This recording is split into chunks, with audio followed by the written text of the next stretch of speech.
Israeli tanks on Gaza City's shattered streets. These images filmed by one of the tens of thousands of Israeli troops pushing in from the outskirts. Published by a leading Israeli journalist after approval from the military censor. The Israeli army also releasing more of its own images. This, it said, was an attack on a Hamas explosives depot. But the destruction is wide-scale and unrelenting, night by night, day by day. The blast plumes themselves becoming a feature of the city's ravaged skyline. The injured and the dead crammed into ambulances pulling up at Shifa Hospital.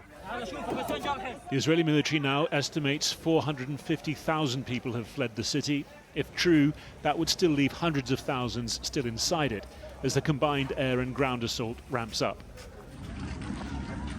One Israeli media report today, citing a security source, says 500,000 displaced is viewed by Israel as a tipping point, that resentment and anger at the conditions being endured would then be turned decisively on Hamas.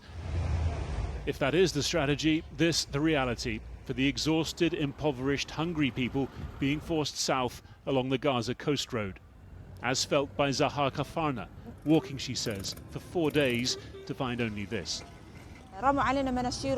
They threw leaflets on us and told us to leave. There is no place to sleep here in the street, sleeping in the cold and in the sand and in the sewer and the filth. There is no shelter or anything for these girls and me. The Israeli government has this week been pushing back against a UN Commission report defining its actions in Gaza as genocide. It says the report is based on Hamas lies and that the mass displacement of civilians is temporary and for their own protection. The far-right finance minister, though, yesterday outlining something rather different. This thing turns into a real estate bonanza. I'm not kidding, it pays off. I've started negotiations with the Americans. I say this not jokingly now, because we paid a lot of money for this war. So we need to divide how we make a percentage on the land marketing later in Gaza.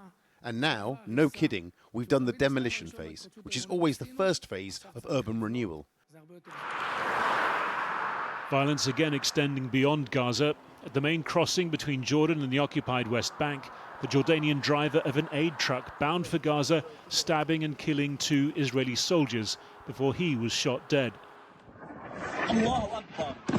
And Israel striking a series of sites in southern Lebanon after issuing evacuation orders there, saying it was targeting Hezbollah infrastructure. Inside Gaza, the targeting not limited to Gaza City.